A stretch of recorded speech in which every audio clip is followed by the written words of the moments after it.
Most people believe rice, potatoes, pasta, oats, and bread behave exactly the same way inside the body every time they eat them.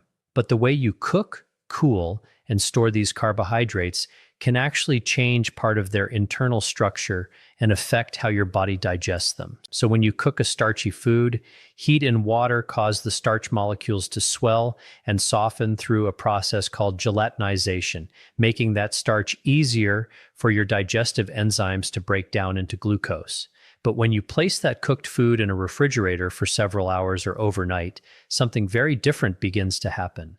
Some of those starch molecules start lining back up and forming a tighter, more organized structure through a process called retrogradation. This newly organized starch becomes more difficult for the enzymes in your small intestine to break apart. So part of it is transformed into what we call resistant starch. It is called resistant because it resists normal digestion. Instead of all of that starch rapidly breaking down in glucose and entering your bloodstream, a portion continues into your large intestine where it begins acting much like fermentable fiber. This is where the story becomes extremely important for your gut. Trillions of microorganisms live inside your digestive tract, and many of your beneficial bacteria can ferment resistant starch and turn it into short-chain fatty acids, particularly butyrate. Butyrate is one of the preferred sources of energy for the colonocytes, the cells lining your colon. These cells form an important protective barrier between everything passing through your intestines and the rest of your body. When they are properly nourished, they are better able to maintain the tight junctions that help control what crosses through the intestinal lining. This is why resistant starch can help support healing, strength, and maintenance of the gut barrier. You're not simply eating refrigerated leftovers. You're feeding bacteria that can produce fuel for the cells, protecting the insides of your intestines. Butyrate also helps maintain a healthier environment inside the colon and plays a very important role in regulating inflammatory and immune signaling. A large portion of your immune activity in your body is closely connected to the digestive tract because the intestinal lining must constantly distinguish between nutrients, friendly bacteria, harmful microorganisms, and foreign substances. And supporting that barrier and the beneficial bacteria surrounding it helps the immune system respond in a more balanced and organized way. You see, resistant starch may also improve the way your body handles blood sugar. Freshly cooked hot starch is generally easier to digest, allowing more glucose to enter the bloodstream relatively quickly. But after that starch has been cooked, cooled, and retrograded, part of it becomes less available for immediate digestion. That means the meal produces much smaller rise in blood glucose and insulin than the same food eaten freshly cooked and hot. This does not remove all the carbohydrates, and it does not turn a huge bowl of rice or pasta into a free food, but it can change how part of the starch behaves inside your body. And there is another very important benefit. Resistant starch also supports weight control. Your digestive system doesn't have the enzymes needed to completely break that resistive starch down into the small intestine. So that resistant portion is not rapidly absorbed as glucose like ordinary starch. Regular digestible starch provides about 4 calories per gram, while resistant starch generally provides fewer usable calories because much of it reaches the colon before being fermented by the gut bacteria. It is not completely calorie-free because your body can absorb some energy from the short-chain fatty acids those bacteria produce, but you may absorb much fewer calories from the resistant portion.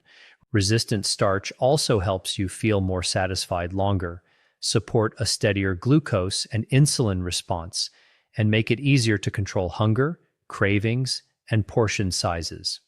Over time, those effects help support weight loss when this method is combined with sensible portions, physical activity, adequate protein, and an overall healthy diet. So here is exactly what you can do. You'll cook your rice, potatoes, pasta, or oats normally. Once the food is cooked, do not leave it sitting on the counter for hours. Place it into a shallow container so it can cool more quickly. Refrigerate it within about 2 hours. Leave it refrigerated for several hours, preferably overnight, and the following day you may eat it cold if that food's appropriate cold, such as potato salad or pasta salad, or you can reheat it thoroughly. Reheating does not destroy all the resistant starch that was created during cooling, because much of that retrograded structure remains resistant after the food is warmed again. This means you do not have to eat cold rice or cold potatoes unless you enjoy it that way. If you enjoy it that way, eat it that way. It's okay. You can refrigerate the food overnight, reheat it the following day, and still retain a good amount of that resistive starch. Now, rice deserves particular care because bacterial spores can survive cooking and multiply if cooked rice is left sitting warm for too long. So refrigerate it promptly rather than leaving it out for the entire afternoon. Potatoes can be boiled or baked, refrigerated overnight, and then added cold to a salad or reheated with vegetables and protein. Pasta can be cooked, cooled, refrigerated, and heated the following day. Oats can be prepared as overnight oats, giving you a simple way to increase resistant starch while also receiving soluble fiber. Bread works somewhat differently, but freezing, defrosting, and toasting bread may also reduce its glucose response. Still, the quality and portion of the carbohydrate matters. Refrigerating cookies, pastries, pizza, or heavily processed sugary foods does not suddenly make them healthy. You will receive the greatest benefit from minimally processed starches such as potatoes, oats, beans, lentils, rice, whole grains, and pasta, eaten in sensible portions. You can improve the glucose response even further by combining these carbohydrates with vegetables, protein, healthy fats, and an acidic ingredient such as vinegar or lemon.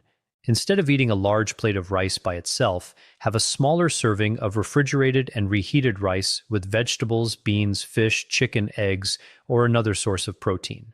Instead of making potato salad with large amounts of sugar and processed ingredients, combine cool potatoes with olive oil, vinegar, herbs, vegetables, and protein.